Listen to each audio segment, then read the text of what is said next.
debo de decirles que es un doble gusto tener aquí como nuestro invitado especial al doctor Neil Bruce. Es un colega, en particular tuve el placer de conocerlo desde hace cerca de 20 años y es un doble gusto tenerlo ahora aquí como nuestro conferencista. Les voy a hablar brevemente de su amplio currículum. El doctor Neil Bruce Davison obtuvo la licenciatura en física en la Universidad de Edimburgo, en Escocia, en 1987, la maestría en óptica aplicada y el doctorado en física en el Imperial College de la Universidad de Londres en 1988 y 1992 respectivamente. Ha publicado poco más de 57 artículos en revistas indizadas, en trabajos en las áreas de esparcimiento de luz en superficies rugosas y en volúmenes densos, en la caracterización de superficies rugosas con la medición de capacitancia, en el estudio del enfocamiento de pulsos ultracortos con espejos y lentes refractivos, en la medición de polarización utilizando retardadores variables de cristal líquidos, entre muchas otras líneas de trabajo. Su trabajo ha recibido poco más de 450 citas de otros autores. Ha sido autor en 46 memorias de congreso y ha presentado su trabajo en poco más de 49 congresos internacionales y 22 nacionales.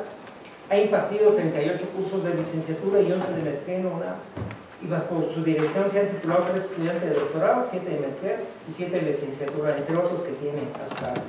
El doctor Bruce tiene el nivel de investigador titular B en la UNAM, con TRAE C, y es nivel 2 del SNI. Fue secretario académico del CECADET de 2014 a 2018 y del ICAP de marzo de 2018 a la fecha. Debo decir que el CECADET era un centro de ciencias aplicadas y desarrollo tecnológico. Cambió al nombre justamente de ICAP, Instituto de Ciencias Aplicadas y Tecnología, en marzo de este año. Entonces es un logro del centro que la UNAM le reconoce justamente su capacidad de crecimiento, formación de recursos humanos, así como de solución de problemas tecnológicos. Desde mayo de 2016 es Topical Editor en las áreas de esparcimiento y polarización de la revista Applied Optics de la Optical Society of America. Sin más, paso a presentarlo. Por favor, recibamos con un caluroso aplauso y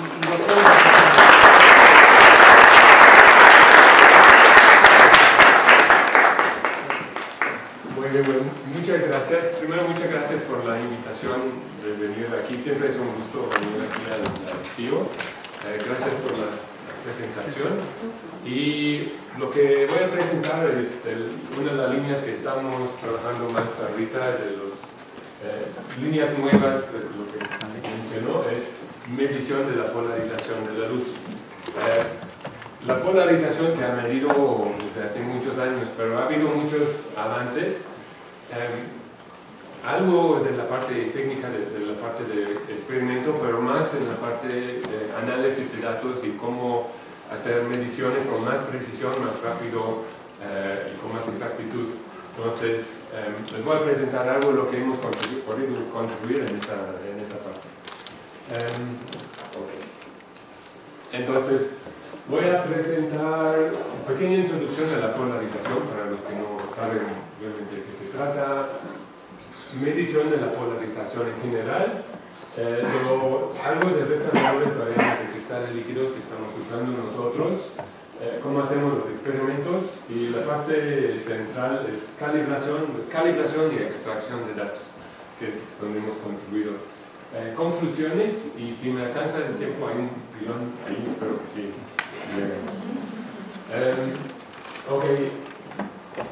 La polarización como la luz es una onda transversal, el campo eléctrico y magnético son perpendiculares a la dirección de propagación, y ese da pie a la polarización. ¿Cuál es el comportamiento del campo eléctrico y magnético? Normalmente se habla de campo eléctrico porque, sabiendo el campo eléctrico, por las ecuaciones de Maxwell se define cuál es el campo magnético. Entonces, pensamos en términos del campo eléctrico y cuál es su comportamiento. Esa es polarización. Hay básicos, digamos, polarización lineal, donde el campo eléctrico oscila en un solo plano, la dirección de propagación es Z, el campo eléctrico está siempre en el plano y es Z en ese caso.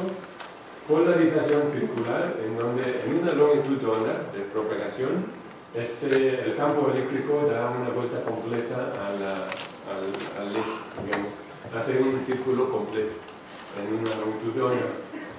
Y luz no polarizado, que es, si uno puede ver instantáneamente si hay una polarización, pero esta polarización va cambiando en tiempos muy cortos, como va propagando la luz.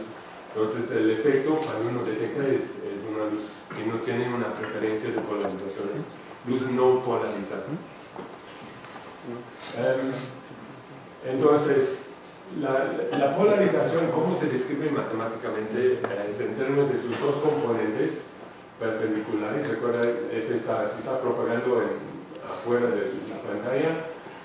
Tenemos un componente en X, un componente en Y. Dependiendo, hay tres parámetros aquí, que son dos amplitudes, uno en X y uno en Y la fase entre los dos. Aquí, en el primero, los dos amplitudes son iguales y está en fase, entonces te da polarización lineal a 45 grados. Aquí tenemos una diferencia de fase de 90 grados entre los dos, otra vez son de la misma amplitud, y lo que nos da es polarización circular que se va rotando alrededor del eje. Y en general, si los dos amplitudes no son iguales y la fase no es algo sencillo como 90 a 180 grados, lo que tenemos es polarización elíptica. Puedes ver que el máximo en la magnitud de ese vector va a estar por acá más o menos y va rotando. Y como las amplitudes son diferentes, también las formas elípticas en los círculos. ¿Cómo controlamos la polarización? Son dos aparatos, digamos, básicos. Uno es un polarizador. Es más fácil pensar en términos de las rejillas de alambre para infrarrojo.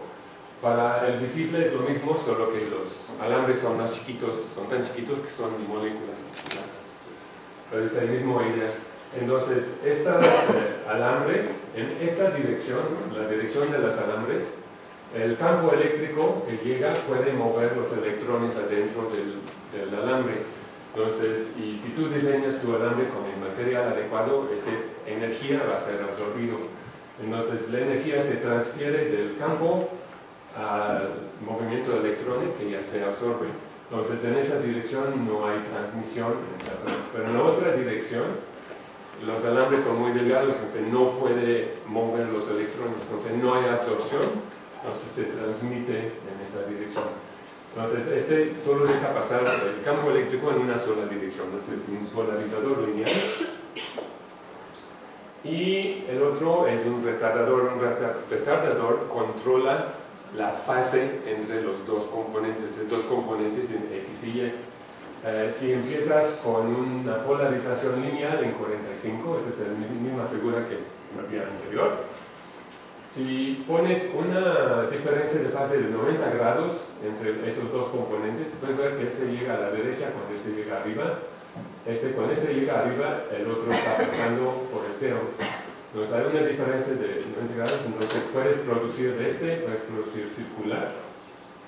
Y si usas un retardador de media onda, es una fase de 180 grados, cuando este está a la derecha, este está hasta abajo, aquí está hasta arriba. Entonces, lo que te da la suma vectorial de esas dos componentes te da una lineal en menos 45 grados. Entonces, este puede producir elíptica o circular y este produce lineal y tú puedes controlar el ángulo. Dependiendo de, aquí es 45, cambiando ese ángulo, puedes cambiar el ángulo de la polarización lineal que sale. Ok, y pues hay muy poquitas ecuaciones en la plática, pero creo que es importante que vean algo de ecuaciones. ¿Cómo describe uno matemáticamente polarización? Pues hay dos formas. Uno es vectores y matrices de Jones. vector de Jones son esas dos componentes y la diferencia de fase entre esos dos componentes, X y Y, y la diferencia de fase. Ese está en términos de campos, entonces no puedes medir esto. Y un vector de Jones se relaciona con el otro a través de ese vector, perdón, matriz de Jones que tiene 4 elementos. Lo que es más útil en polarimetría es el vector Stokes y la matriz de Müller, que son estas. Y son más útiles porque están en términos de intensidades, que se pueden medir. Entonces, el vector Stokes son 4 elementos. El primer elemento es la intensidad total, es la suma de la componente en X y intensidad en X y intensidad en Y. Entonces, ese primer elemento es la intensidad total. Ese elemento va a ser lo que podemos medir si medimos una intensidad. Y los otros, el primero aquí es la diferencia entre polarización lineal, horizontal y vertical, lineal a 45 menos 45 y circular derecha menos circular izquierda. Es el sentido de que está rotando. Entonces, repito, lo importante de esto lo podemos medir. Y dos vectores de Stokes se relacionan entre ellos con la matriz de Müller, como son 4 elementos aquí, tiene que ser una matriz de 4×4. ¿Sí? Entonces, cuando hablamos de polarimetría, lo que estamos hablando es medir el vector de Stokes o la matriz de Müller. ¿Sí? Esas son las dos cosas que vamos a medir para polarimetría, lo que se mide en polarimetría. Pues antes de avanzar, lo que voy a presentar es midiendo en particular la matriz de Müller, todos los elementos. Pero se ha encontrado que para muchas aplicaciones no tienes que medir todos los elementos. Entonces hay polarímetros parciales que no miden todos los elementos, solo miden los elementos que son de interés. Pero ahorita en esa plática lo que voy a presentar es medición de todos los elementos de la matriz de Müller. Y solo para darles una idea del tipo de aplicaciones, el primero, y pues porque hay tanto interés, tanto en el mundo en esto, es como algo de seguridad, digamos, o tiene aplicaciones militares. Entonces, si tienes, esta es una imagen en la luz visible, no puedes ver que hay vehículos ahí adentro de los árboles.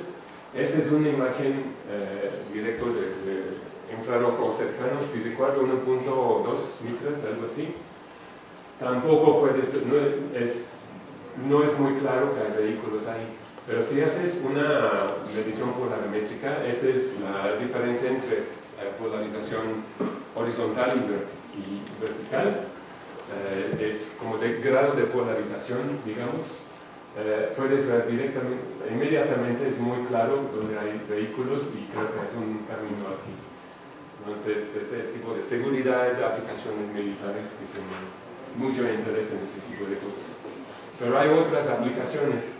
En biología hay algunos insectos, por ejemplo, que tienen respuestas que dependen de la polarización. Es circular derecha, circular izquierda. Puedes ver, es muy notorio que hay una diferencia. Entonces, puedes usar eso para identificación, caracterización de ese bicho, o para tratar de entender por qué hay en la piel de ese insecto que está dando ese efecto. Este es interesante, hay mucho interés ahorita en polarimetría del cielo, particularmente para caracterización de aerosoles, de nubes de humedad que están en el cielo. Y hay mucho, pues está creciendo cada vez más en polarimetría en aplicaciones médicas para distinguir entre diferentes tipos de tejido, tejido sano, tejido enfermo.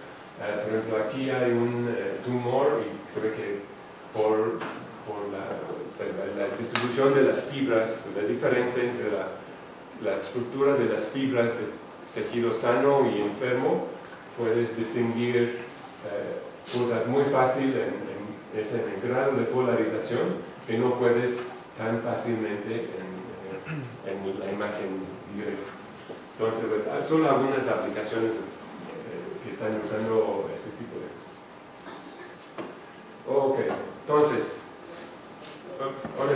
medición de polarización. Entonces, ¿qué tienes que hacer para medir polarización? Pues tienes que separar todos esos componentes de diferentes intensidades, de diferentes componentes, de diferentes polarizaciones que están en la luz. Para hacer eso necesitas alguna parte de controlar la retardancia y alguna parte de controlar las amplitudes, entonces retardadores y polarizadores. Ese es para medir Stokes, y para Müller lo que tienes que hacer es controlar la polarización llegando a tu muestra, esa es la muestra aquí, y luego controlar qué polarización están midiendo. Entonces necesitas algo de retardancia y algo de polarización antes, algo de retardancia, algo de polarización después. Nosotros estamos usando cristales líquidos para hacer la parte de retardancia.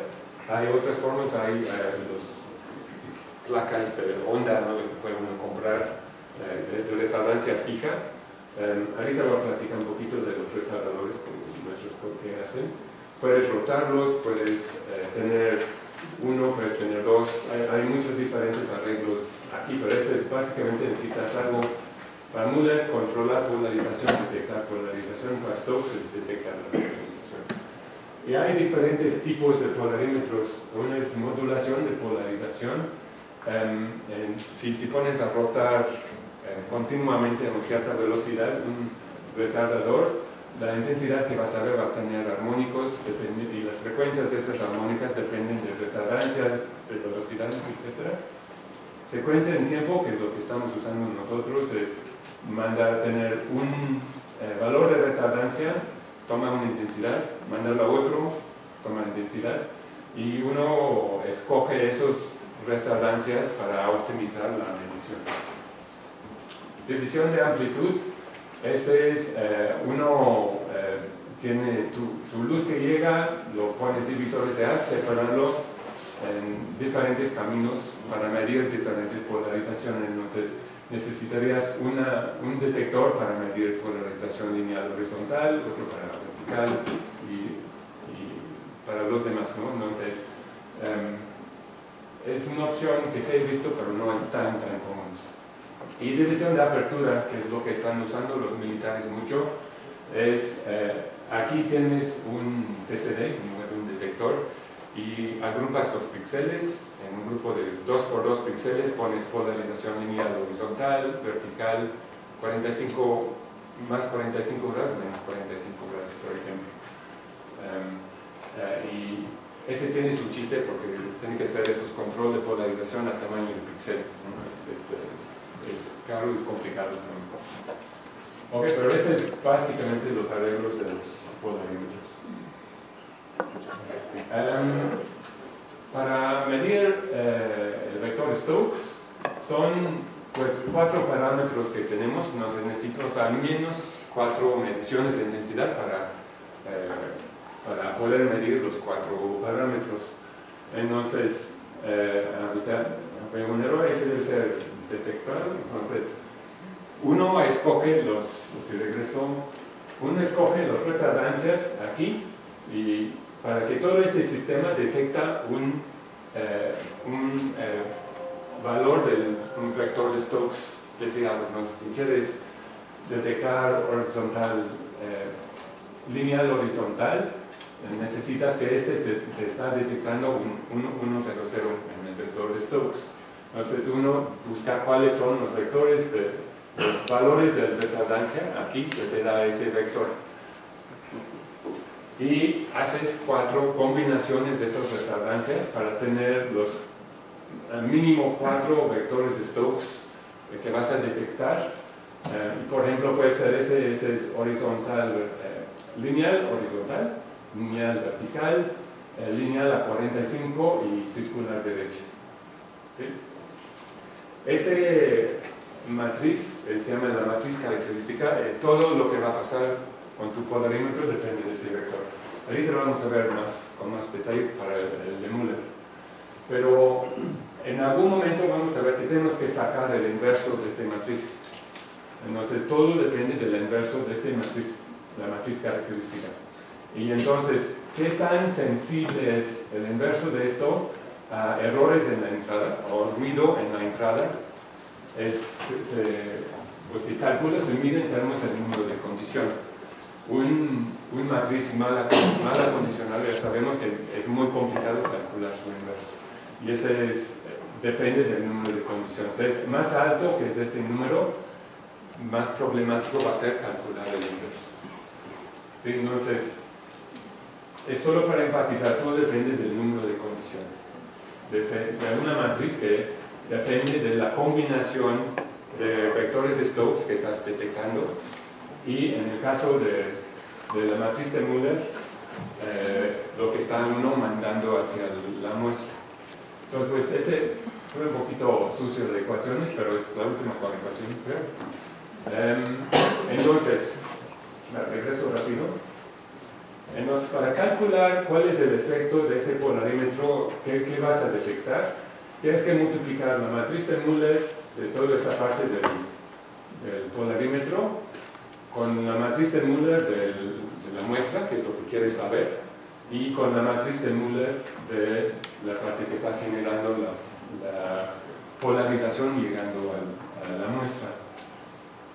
Entonces, este término aquí, solo que le escribí en términos de sus elementos, los elementos de todos los matrices individuales de Müller. Ese es de la muestra, ese es de lo que va a controlar, la G es generador, ese es lo que genera la polarización llegando a la muestra, y el analizador, que es después de la muestra. Entonces aquí es esa multiplicación de los tres matrices. Lo rearregla uno, y puede uno ver que hay un término aquí, que es esta, que uno puede escribir esto como una multiplicación de un vector con otro vector que es la muestra. Recuerda, ese es lo que queremos saber. Y este es lo que estamos controlando, mandando los valores de retardancia a nuestro polarímetro. Entonces, rearreglando esos términos en un vector, puede uno tener, pues, en ese caso es la matriz de Müller, entonces son 16 elementos. Entonces necesitas 16 mediciones. Entonces esos 16 mediciones lo podemos escribir aquí. Hay un W, que es este, para cada medición que vamos a hacer. Ese es los retardancias que estamos mandando. Y en cada caso nos va a dar una intensidad, que es, recuerda, es el primer elemento del vector de Stokes que estamos detectando. Entonces, es este. Entonces, aquí tenemos, esa es una matriz, ese es un vector y ese es un vector de las intensidades. Entonces, lo que queremos calcular es el M, que tiene todos los términos de la matriz de Müller. Entonces, depende del inverso de este matriz W. Recibe W, ¿de qué depende? Perdón. Depende del generador, es el primer columna de la matriz de Müller de la parte anterior a la muestra. Y ese resulta ser el vector Stokes de la luz que está llegando. Y del analizador, que es lo que estamos detectando, es el primer renglón, que también resulta ser el vector Stokes de lo que estamos detectando. Entonces, el inverso de este depende del inverso de los dos vectores de ese estilo. Entonces, cada uno de esos vectores, de esas matrices, va a tener su número de condición. Y para tener una medición más preciso, lo que necesitamos es el número de condición de los dos matrices. Uno antes del generador de polarización y el de después, que es lo que estamos usando para analizar. Tiene que tener un número de condición lo más chiquito posible. ¿Sí? Entonces, todo depende del número de condición de nuestra matriz característica. Creo que es importante ver que depende del ruido. O sea, vas a obtener un resultado aquí, pero va a tener ruido, va a tener un error debido a pues, errores en tu sistema y el ruido. Y ese es lo que mide el número de condición. Okay. Entonces ya vimos, esa es la misma matriz característica, 3.225. Si usamos 6 todos los 6 intensidades que estaban en la definición de Stokes. Entonces tenemos lineal horizontal, lineal vertical, lineal más 45, lineal menos 45 y circular derecha y izquierda. Con eso ya podemos calcular directamente, usando las ecuaciones de Pickley-Bailey, por los que saben de eso, el vector de Stokes. Ese es el número de condición óptimo, que resulta ser el raíz de 3. El raíz de 3 porque estamos midiendo 4 parámetros de Stokes. Scott Taylor mostró que el óptimo era n-1, para eso entonces es este valor.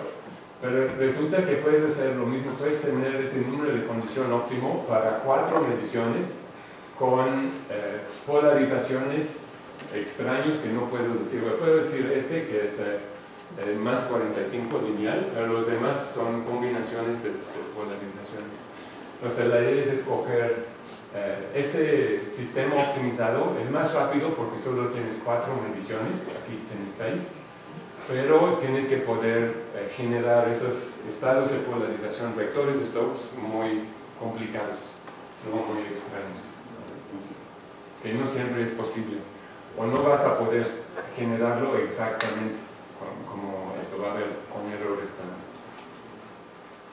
Ok, entonces eso es lo que vamos a hacer. La idea es vamos a analizar sistemas reales, a ver qué tan cerca pueden ser optimizados y luego qué tan cerca tienen que ser optimizados para que funcionen bien.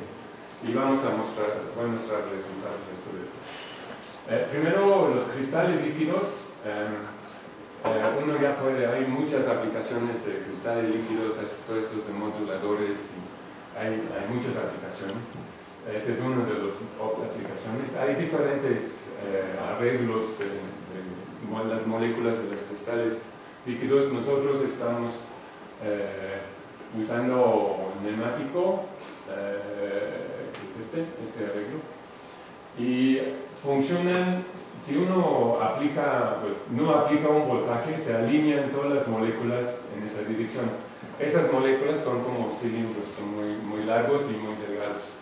Entonces, en este caso, el campo eléctrico, que es la propagación, va a estar en esa dirección. El campo eléctrico en esa dirección va a tener el efecto de toda la molécula, y que está fuera de la pantalla va a tener del lado delgado. Entonces va a haber, es birefringente. O sea, una diferencia en la respuesta, pues en el índice de refracción adentro del plano y fuera del plano. Entonces birefringente nos da esa diferencia de fase entre los dos componentes. Y si uno aplica un voltaje, estas moléculas se polarizan y se alinean con el campo eléctrico. Pero pueden ver aquí que hay un residuo de las moléculas que están muy cerca de los bordes, tienen una resistencia a girar. Entonces se te da en ese caso, si fueran todas las moléculas así, lo que vas a ver es el perfil circular. Entonces en este caso no debe haber birefringencia. Ese debe ser mínimo retardancia mínima aquí, porque no hay birefringencia, pero por este efecto de borde siempre hay un efecto residuo. Y si esas celdas, si no están compensados, no van a llegar a cero retardancia. Pero el que tenemos nosotros, que vamos a presentar resultados, sí está compensado. Y ese es que tiene otro retardador fijo pegado aquí que compensa ese efecto.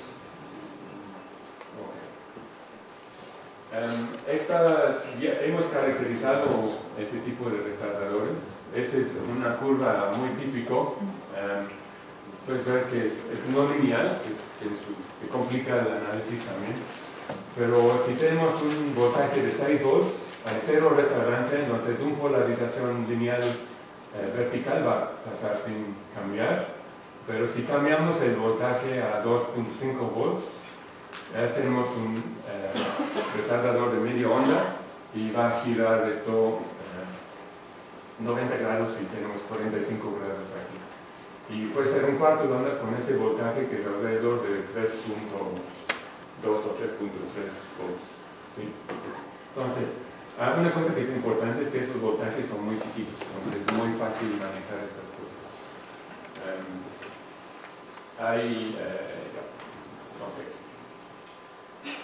Entonces, esas son una foto de nuestro arreglo, son los dos retardadores, no está muy claro. Es el polarizador y el detector. Entonces, ese es para un polarímetro de Stokes. Dos retardadores, y el primero a 0 grados, el eje a 0 grados, el segundo a 45 grados y el polarizador a 0 grados. Y ese es para medir los 4 parámetros.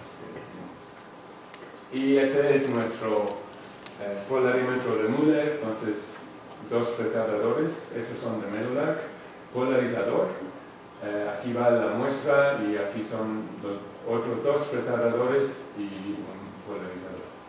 Entonces, una de las grandes ventajas de este método es que no tenemos que rotar nada, todo queda fijo, solo cambiamos el voltaje.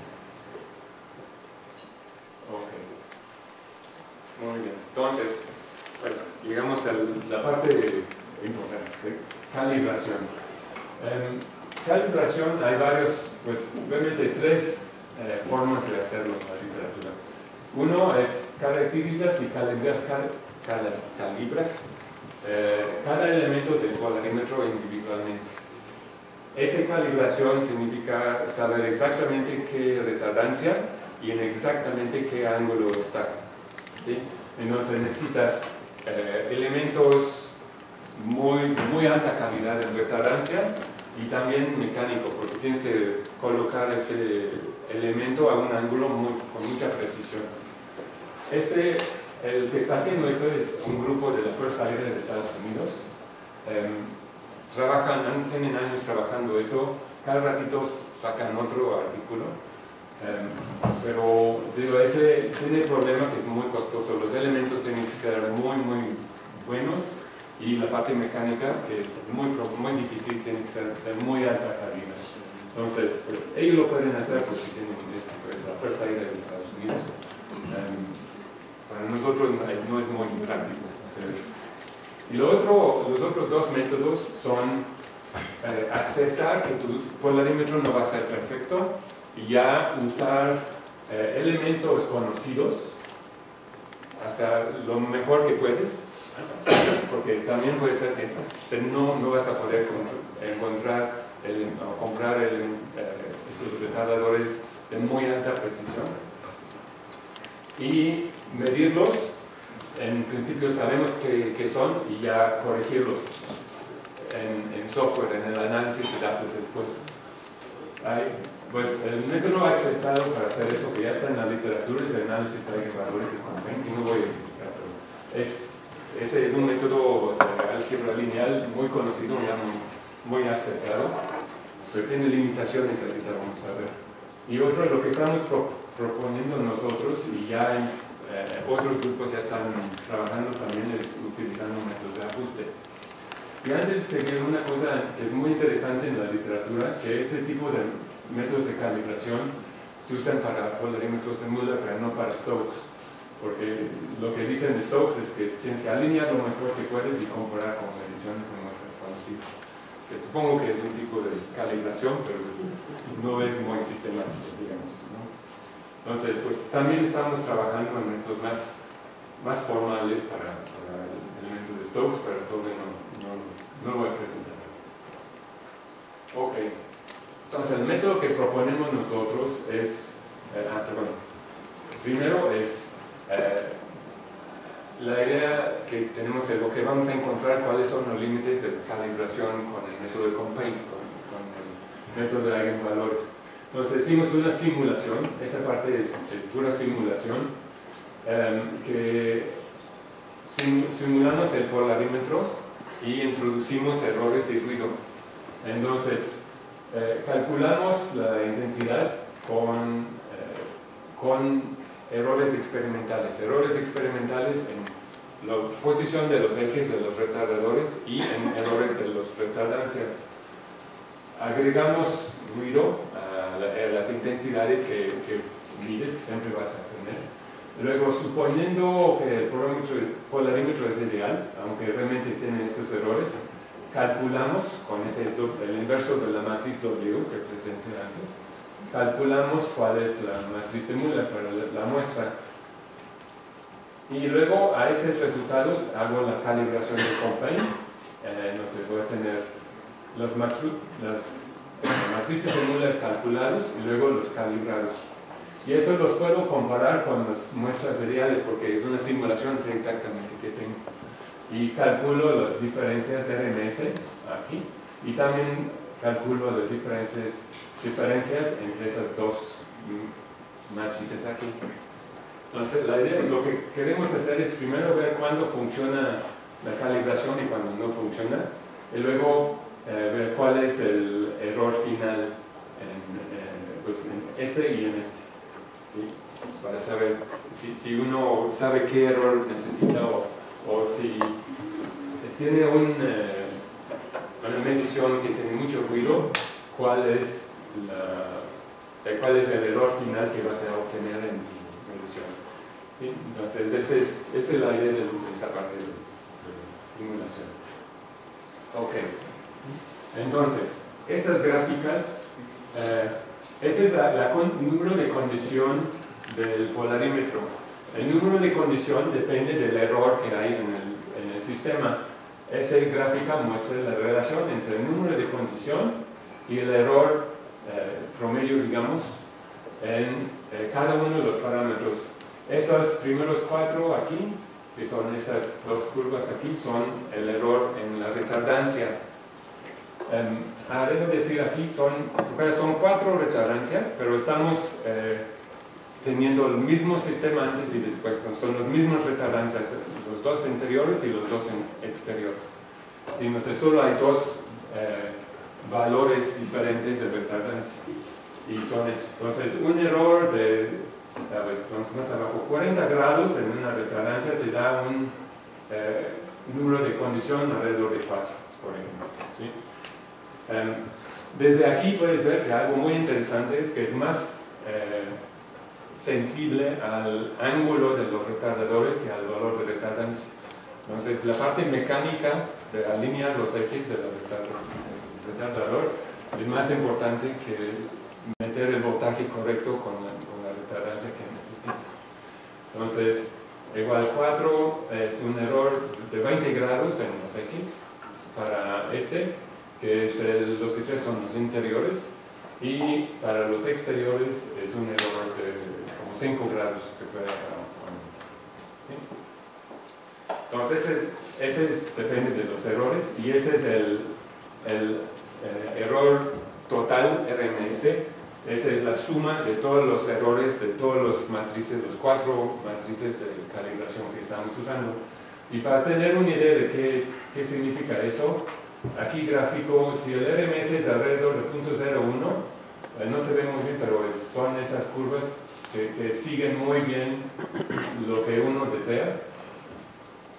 Entonces es un error menor de 1%, y si es 0.05, ya el error, pues que hay una separación aquí, es alrededor del 10%. Y los demás valores ya son errores terribles que no sirven realmente los resultados que vas a sacar. Entonces lo que necesitamos es un error en el rango de 0.01, 0.05, en ese zona. Entonces, por acá. ¿Sí? Entonces, puedes ver que y cada punto aquí es un caso que corrimos en la simulación de los errores introducidos, y para cada caso hay un puntito aquí que te dice cuál es el error. Entonces, de las curvas directas puedes ver que los casos que funcionan muy bien son estas acá. Esos son los que nos van a servir, porque todos los demás tienen un error más grande que esta, y son errores enormes en los elementos de la matriz. Entonces, antes de la calibración, sin hacer esta calibración de Compain, tenemos muy poco zona donde está funcionando. Y aún en esta zona, a veces funciona, que son los casos aquí abajo, y a veces no, que son todos los que están arriba. a esos resultados hacemos la calibración y obtenemos esto. Nos puedes ver que en esa zona aquí abajo funciona muy bien, reduce el error. Entonces, ya hay una zona aquí más grande, más casos que funciona perfectamente. Pero también esparcido aquí. Entonces, otra vez hay aquí casos, a veces funciona, a veces no funciona. ¿Sí? Si queremos un método formal estable que podamos usar, esos casos aquí son muy problemáticos. A veces va a funcionar, a veces no va a funcionar. ¿Sí? Entonces, haciendo un análisis, pues, la diferencia del error antes y después de la calibración, son igual un punto representa un caso. Si esta cosa es negativa, significa que el error después es más grande. Entonces significa que calibración está haciendo la cosa peor. Entonces todos estos puntitos negros aquí abajo de 0, son casos que están fallando el método de calibración. Y la línea roja indica dónde falla el algoritmo, simplemente no da un resultado. Entonces muestra que pues hay muchos casos que no va a funcionar el método de calibración. Hay muchos casos que simplemente no va a correr el algoritmo. Y como va aumentando el ruido de medición, va aumentando el número de puntos aquí abajo y va apareciendo esos valores negativos del error, que repito, significa que es peor después de la calibración, va apareciendo para errores en el sistema más chiquitos. ¿Sí? Esta línea sería el límite de donde funciona bien el método. Entonces, primero hemos mostrado que hay un límite de donde funciona bien ese método de calibración. Y esta es una gráfica de cuál es el número de condición donde ya deja de funcionar el método de calibración. Si recuerdas la otra gráfica relacionando el número de condición con errores, los errores sí son bastante grandes para estos casos, pero a mayor ruido en tu medición, si estás midiendo abajo un nivel de luz, vas a tener más ruido, entonces tiene que tener un polarímetro más perfecto, digamos. Y esos son los valores de los errores aceptables o los límites de los errores que puedes tener en tu polarímetro para diferentes valores del error final que necesitas. Entonces, realmente lo que necesitamos es el primero, aquí abajo. Entonces, otra vez, los valores de retardancia pueden tener más errores que los valores de la posición de los ejes, ¿no? Y ahí veces también. Ok. Y otra cosa que hemos hecho es preguntar cómo puedes calibrar entonces un sistema que no está optimizado. Ya vimos un sistema no optimizado, rápidamente ya empieza a tener demasiados errores. Entonces, ¿qué otro método podemos usar? Entonces, usamos nuestro sistema, el láser viene aquí es el generador de polarización, demuestra aquí, analizador y detector. Entonces, si medimos con esos 6 polarizaciones, entonces 6 polarizaciones aquí, 6 aquí, son 36 mediciones en total. Ese es un sistema optimizado con el número de condición. Entonces, si quitamos los dos que no queremos aquí, que es este y este, tenemos un sistema de 4 mediciones aquí, 4 aquí, son 16 en total. Entonces, una diferencia de un factor de 4 en tiempo de medición, pero ese no es optimizado. Entonces, ¿qué podemos hacer ahí? Entonces, pues, hay mucho texto aquí, pero básicamente medimos las intensidades, tenemos 4 muestras de calibración. Para cada muestra de calibración en el sistema optimizado tenemos 36 intensidades, son un total de 144 mediciones. Para el no optimizado son 16 por 4, 64. Proponemos errores en nuestro sistema real y ajustamos los errores para obtener las intensidades reales que obtenemos. Y luego, suponiendo esto, regresamos, tomamos, pues, en cada caso, para cada muestra conocido, ajustamos estos 16 elementos de la matriz de Müller de ese elemento para obtener las intensidades experimentales para cada muestra. ¿Sí? Entonces, es un método que ya no utiliza las matrices características, simplemente es un ajuste a las intensidades. O sea, no necesitamos sacar inversos de ninguna matriz para hacerlo. O sea, no depende de la matriz característica, digamos. Entonces, algunos resultados. Ese es un ejemplo con el polarímetro optimizado para que lo puedan ver. Ese es el ideal, ese es teórico lo que debe ser. Ese es el caso de un retardador de cuarto de onda rotando como nuestro.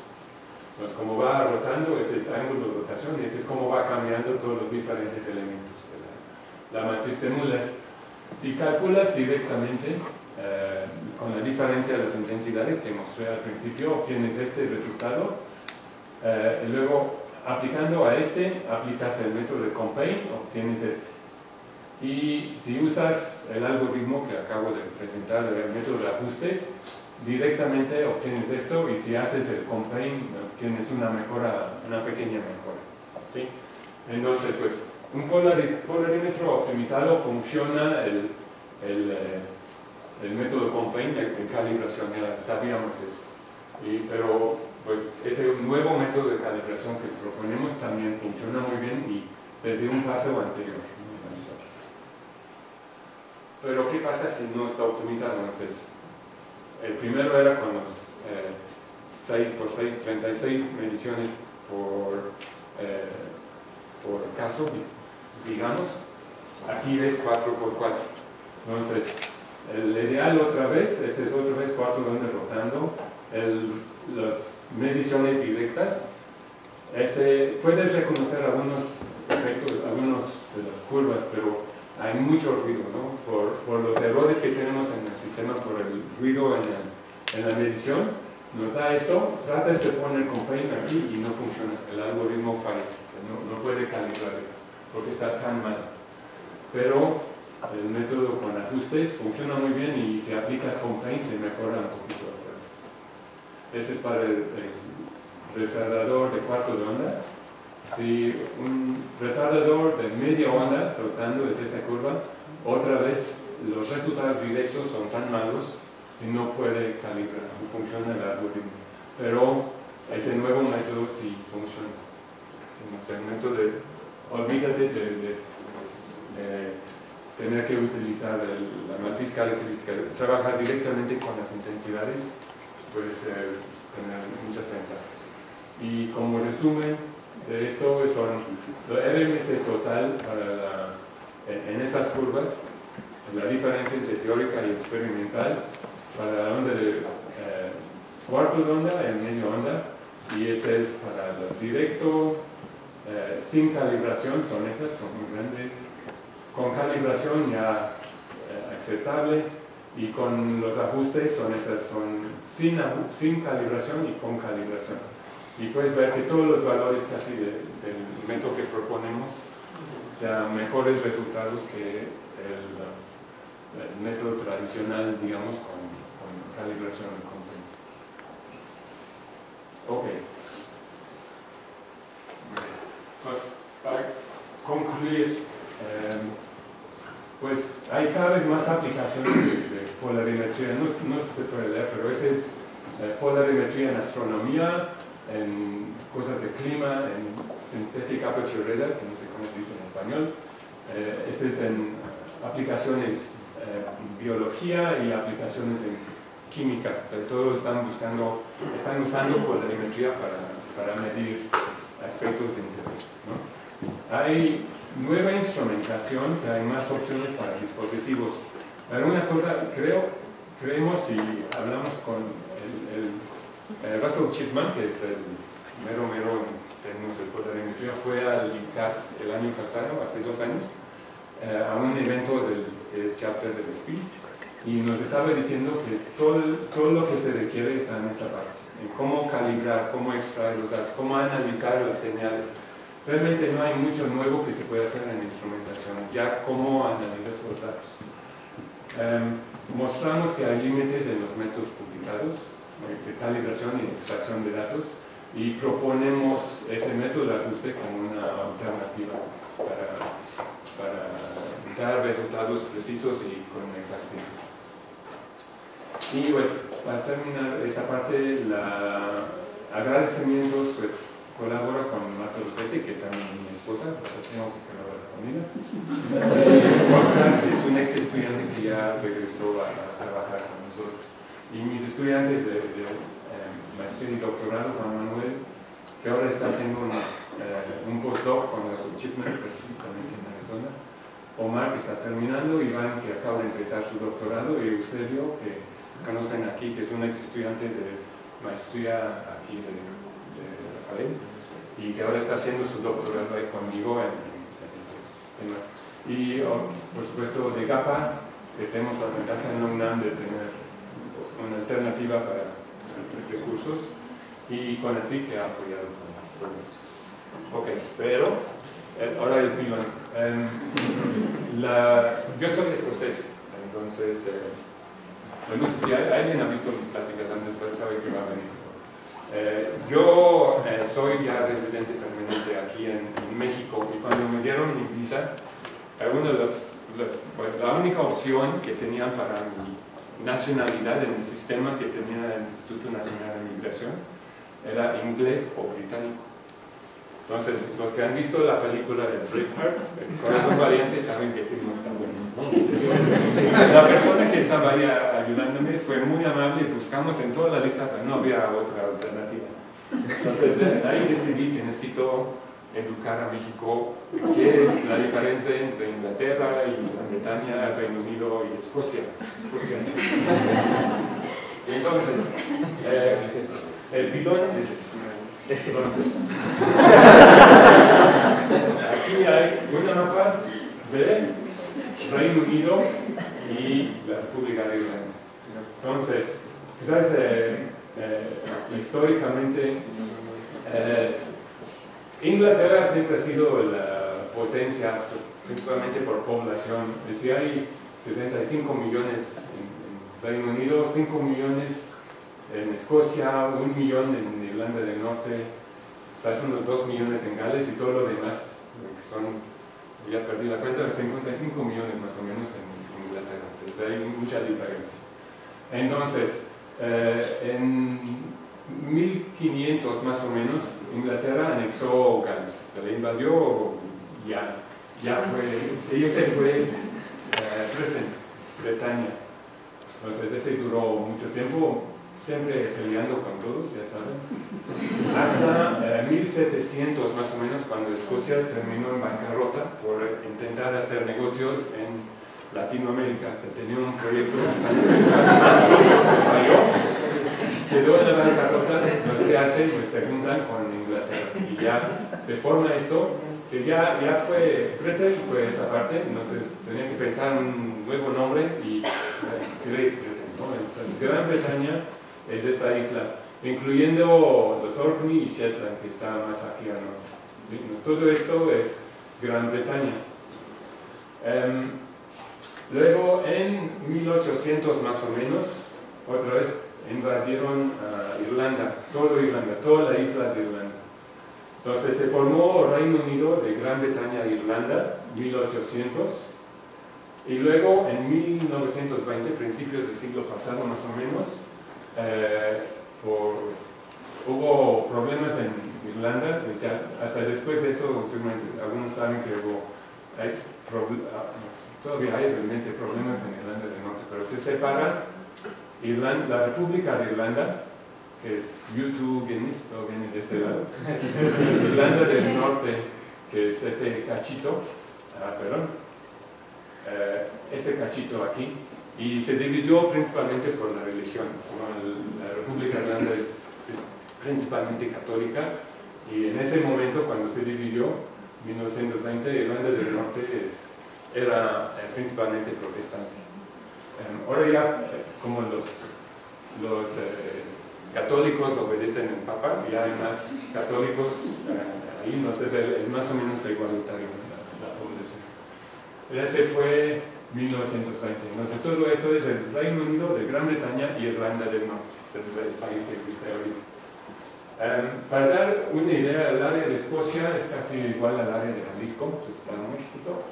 El área del Reino Unido es más o menos el área de Chihuahua, pero te dan una idea de las escalas.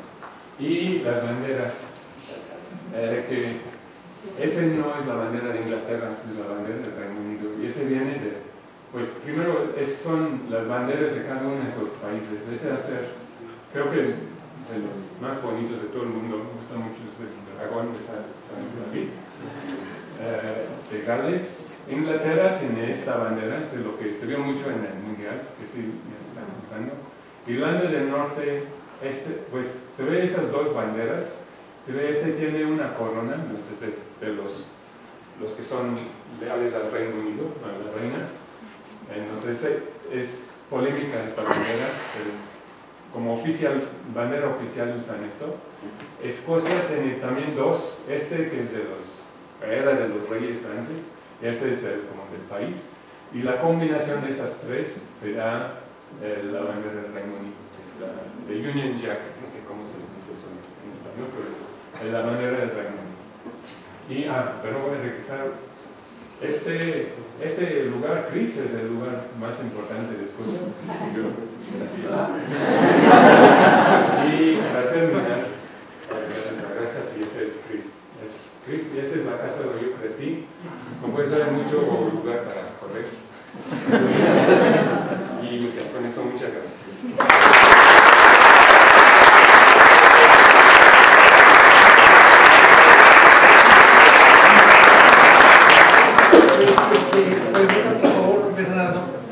¿Qué tal? Gracias por la plática.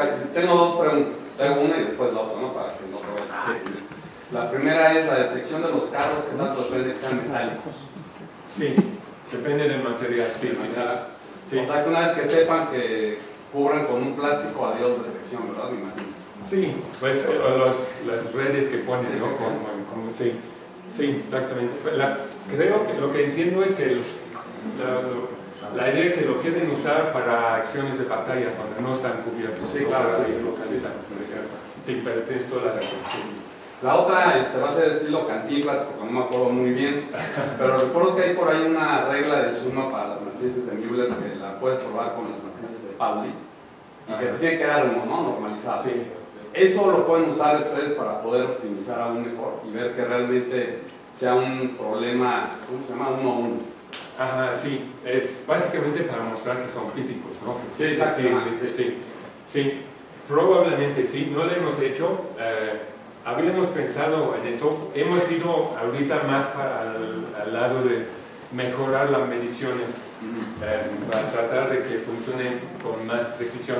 Pero sí, tienes toda la razón. Yo creo que sí, poniendo condiciones de que sí pueden existir esas matrices, puede ser de Stokes o de Müller, yo creo que sí tiene que mejorar la convergencia, digamos, a resultados mejores, físicamente realizables. Sí. Porque ahí la cuestión es que siempre puedes encontrar una matriz que satisfaga tu criterio numérico, por así decirlo, que nada tenga que ver con el problema. Sí, exactamente. Que es físicamente realizable, que puede existir realmente esa matriz. Sí, exactamente. Ya como broma, entonces en vez de darle los tanques, le vas a dar a la gente. Ajá, sí. ¿No? Estás midiendo mal, entonces. Sí, bueno, sí. Bueno, esa de los militares es interesante porque ellos sí solo usan polarización lineal, porque en todas estas cosas, polarización circular, seguro Rafa sabe eso, polarización circular es una lata para medir bien, porque tienes que controlar muy bien la retardancia y pues mostramos que además de retardancia, los ejes, la orientación de los retardadores. Entonces creo que es más... como no están midiendo todos los elementos de la matriz de Müller o el vector de Stokes, seguramente ahí sí habría problemas en usar este tipo de condiciones para comprobar que es una matriz o un vector físicamente realizable, pero sí, creo que hay trabajo que hacer ahí. Sí. Gracias. ¿Alguna otra pregunta o comentario? Adelante, por favor. Las fuentes que utilizan, la fuente de luz, ¿qué longitud de onda, qué polarización tiene de entrada? Ajá, como estás controlando retardancia necesitas una sola longitud de onda. Sí, entonces usamos láseres, normalmente son 632.8, es el helio neón, pero la idea del método de ajustes que presentamos es que puedes tener múltiples longitudes de onda. Es imposible optimizar para todas las longitudes de onda, pero con ese método no tienes que optimizarlo. Entonces la idea es utilizar quizás filtros, usar luz blanca o luz solar con filtros para medir una longitud de onda, otro, pero con la misma configuración del polarímetro. Esa sería la idea. O utilizar divisores de haz y separar diferentes colores en diferentes detectores y poder medir simultáneamente, digamos, diferentes longitudes de onda, que ese es el proyecto que está haciendo Eusebio. Entonces, ahorita hemos usado láseres, pero digo, con el método que tenemos creo que no es necesario usar un solo longitud de onda. Sí, es lo que ahorita estaba pensando, es decir, lo puedes hacer para cierta longitud de onda y hacerlo con luz, o sea, no, por lo regular utilizan láseres porque es muy, pues, tienen luz coherente, pero ¿por qué no lo hacen con luz incoherente y así no polarizada y comparando? Sí, esa es la idea que tenemos, usar luz solar, llevar esas escenas naturales o usar luz blanca. Esa es la idea, sí, exactamente. Pues si no hay alguna otra pregunta o comentario, así adelante, por favor, Enrique. Tiene relación con la pregunta que hizo él. En la transparencia no tienes los arreglos, podrías ponerla. Tenías un arreglo para lo de la matriz de Miller y otro para la matriz de Stokes. Eran diagramas. Era casi al principio, ¿verdad? A mí lo que me sorprendió es que normalmente cuando estamos acostumbrados a que tenemos luz no polarizada y que lo primero que ponemos en un dispositivo para medir es un polarizador, para tener, porque no polarizada yo entiendo incoherente. Ajá. Entonces la componente vertical y horizontal no son coherentes. Entonces al poner un polarizador, ¿por qué no aparece ahí polarizador? Sí, creo que ese sí está mal. Ese sí está bien porque aquí está el polarizador. Aquí tiene que ser un haz polarizado que quieres medir. Si mides luz no polarizado, pues no tiene mucho caso, ¿no? Pero sí, aquí por ejemplo, para los sistemas de calibración aquí que usas un retardador, un polarizador, tienes que poner después de tu fuente un polarizador para tener línea desde el principio. Sí, pero sí, es mi figura que estaba ahí, sí. Pues agradecemos mucho nuevamente la charla del doctor Neil Bruce.